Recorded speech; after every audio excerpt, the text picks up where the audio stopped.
Breakup किसी के लिए दुख का कारण होता है तो किसी के लिए मार्केट की एक ऐसी अपॉर्चुनिटी जिस पे वो बहुत पैसे बना लेता है। ब्रेकअप लव अफेयर के ऊपर बहुत सारी पिक्चर बन चुकी है, गाने, हर रोज़ एक नया एल्बम निकलता है जिन पे लाखों करोड़ों मिलियंस में व्यू रहते हैं। इन सारी चीज़ से एक इंडस्ट्री तो बहुत पैसा कमा रही है और जो लोग इन्हें सुनते हैं वो इन्हें सुन के और डिप्रेस हो जाते हैं। पर एक छोटे से स्तर पे आज भी बहुत मुश्किल होता है किसी के लिए कि ब्रेकअप को हैंडल कर सके।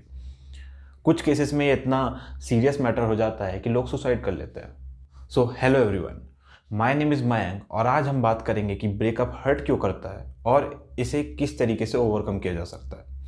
बहुत छोटे छोटे तरीके हैं, छोटी छोटी स्टेप्स है जो आपको लेना है एंड उसके ज़रिए आप अपने इस ब्रेकअप वाले फेज से निकल सकते हैं। कोई टेक्निकल टर्म नहीं है, बस सब कुछ है आसान भाषा में और मैं कोशिश करूँगा कि इसे अच्छे से पहले समझाऊँ, क्योंकि जब तक आपको समझ में नहीं आएगा कि आप हर्ट क्यों हो रहे हैं तो उससे आप ओवरकम कैसे करेंगे। तो चलिए आज का वीडियो स्टार्ट करते हैं। ब्रेकअप क्या है ये बताने की ज़रूरत नहीं है और क्यों हुआ है ये आपको अच्छे से मालूम होगा, क्योंकि ब्रेकअप के बाद बंदा या बंदी एक सिचुएशनल एनालिसिस वाले मोड में जाता है जहां वो सोचता है कि पास्ट में क्या गलत किया था जिससे ये सिचुएशन आ गई। इसे करने से शायद आपको कुछ चीज़ें अपने बारे में पता चल जाए या कुछ आदतें जो आपको लगता हो कि गलत हैं उसे आप बदल लें, पर ज़्यादा इससे कोई फ़ायदा नहीं होगा क्योंकि ये आपको मूव ऑन करने में तो हेल्प नहीं करने वाले। उल्टा ये सारी चीज़ें आपको मेंटली हैरेस करेंगे, परेशान करेंगे और इससे आपका कोई फ़ायदा नहीं होने वाला। तो चलिए देखते हैं कि रीज़न क्या है कि क्यों ब्रेकअप हर्ट करता है, ताकि हम समझ पाए और उसे बदल पाएँ। तो टुकड़ों में बांटते हैं इस ब्रेकअप वाले सिनेरियो को। Basically there are 3 reason why breakup hurts. Number 1, memories और वैक्यूम स्पेस। जब भी हम अपनी लाइफ में किसी को एंट्री देते हैं, मीन्स खास लोगों को, तो हम अपनी लाइफ का एक स्पेस उन्हें अलॉट कर देते हैं। वो हमारी ज़िंदगी का हिस्सा बन जाते हैं, यानी वो अपने एक अलॉटेड स्पेस में रह रहे होते हैं।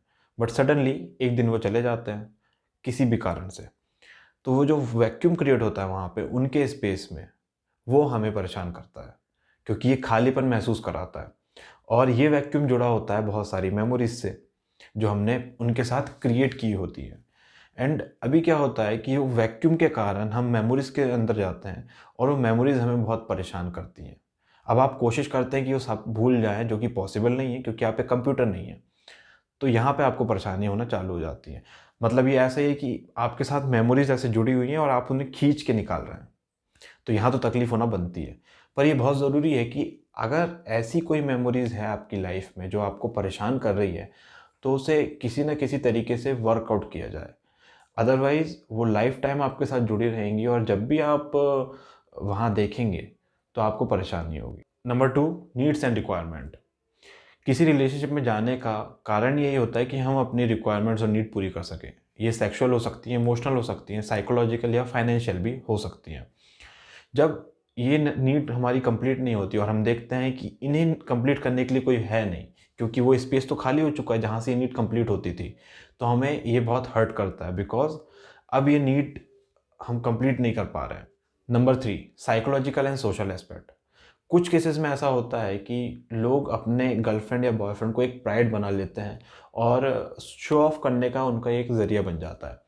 पर ऐसे रिलेशनशिप जब टूटते हैं तो तकलीफ़ और ज़्यादा होती है, क्योंकि जो आपका खुद का प्रेशर अंदर से वो तो है ही है, आप एक और प्रेशर ये ले लेते हैं कि लोग आपको अब क्या कहेंगे कि जिसके ऊपर आपको इतना प्राइड था या आप जिस पर इतना गर्व करते थे वही चला गया। साइकोलॉजिकल रूप से ऐसा होता है कि कई बार इंसान खुद परेशान नहीं है, पर उसने दिमाग पे बैठा के रखा है कि उसका ब्रेकअप हुआ है, चाहे वो म्यूचुअल अंडरस्टैंडिंग से क्यों ना हुआ हो, उसे ऐसा लगता है कि उसे परेशान होना चाहिए।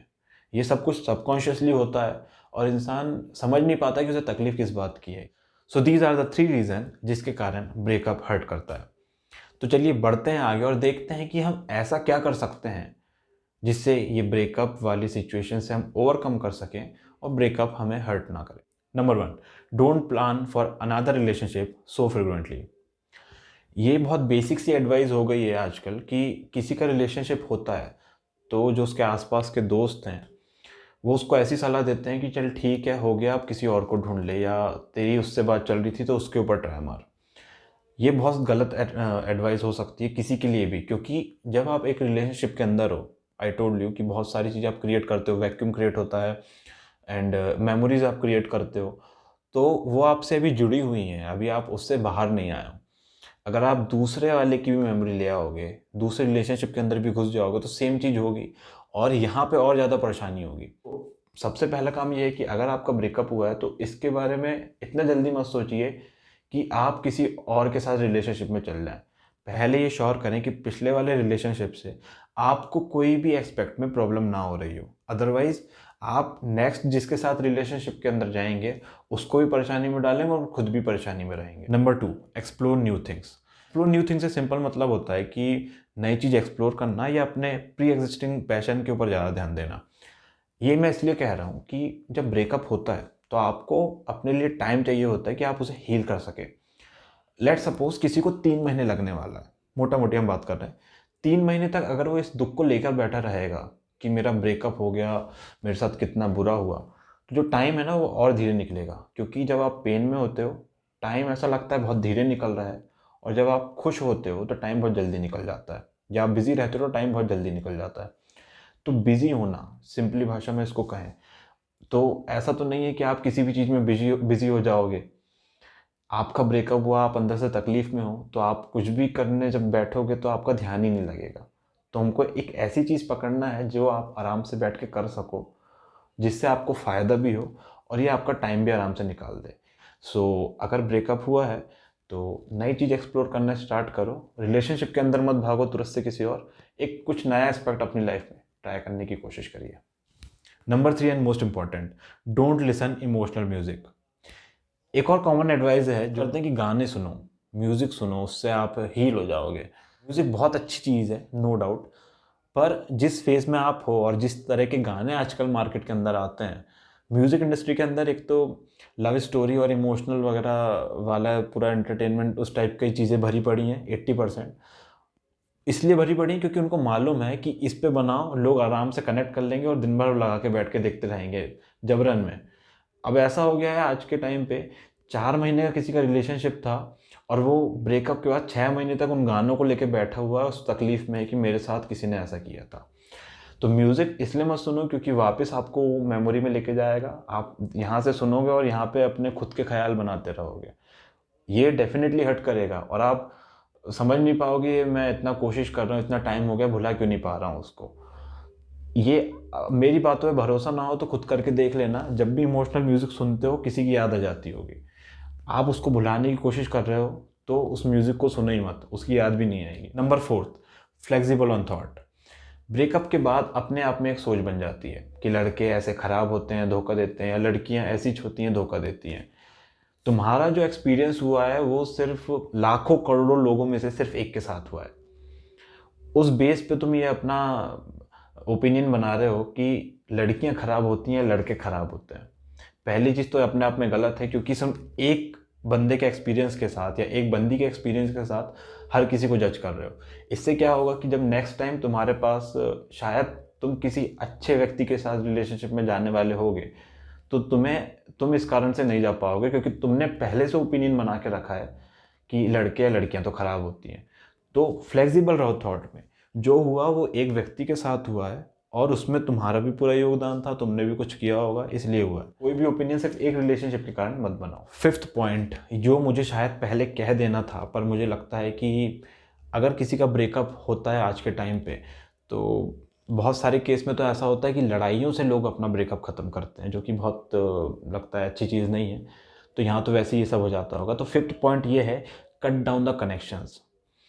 आप किसी के साथ थे, अब आप चाह रहे हो उनको भुलाना, अगर आप उनसे कनेक्टेड रहोगे तो कहीं ना कहीं आपको रिकॉल होता रहेगा कि उनसे बात कर लो, उनको कॉल कर लो। अगर ठीक है, अगर आप खुद के अंदर कंट्रोल है तो ब्लॉक मत कीजिए। कुछ केसेस में ब्लॉक करना अच्छा हो सकता है, पर नहीं भी करते हो तो खुद के ऊपर सेल्फ कंट्रोल इतना रखो कि नेक्स्ट 6 मंथ, एटलीस्ट 6 मंथ उनसे कोई कनेक्शन नहीं रखना है। अगर आप 6 महीने का सफ़र जो है ब्रेकअप के बाद का, वो उसके बिना अगर ट्रैवल नहीं कर पा रहे हो, वो उसके बिना नहीं जी पा रहे हो, तो समझ जाओ कि भाई एक पूरी ज़िंदगी पड़ी है, कल को उसकी लाइफ में कुछ होगा तो आप उससे भी अफेक्ट हो जाओगे। आपकी लाइफ में कोई प्रॉब्लम आएगी तो आप उसके पास वापस पहुंच जाओगे। So these are the 5 points जो मुझे लगता है बहुत हेल्पफुल हो सकते हैं अगर हम ओवरकम नहीं कर पा रहे हैं रिलेशनशिप से। एंड इन सारी चीज़ के लिए ना सबसे ज़रूरी पार्ट ये है कि आप अंदर से इस चीज़ के लिए डिटरमाइंड हो कि आपको ऐसा नहीं बनना है कि आपके एक्स के कारण आपको कोई प्रॉब्लम हो या आप अपने पुराने रिलेशनशिप में फंसे रहें। If you have any suggestion, then let me know in the comment section. So that's all for today. If you like the video, then give me a thumbs up and make sure to subscribe the channel क्योंकि subscriber बहुत ज़्यादा कम है अभी। So thanks for watching. See you soon in another video.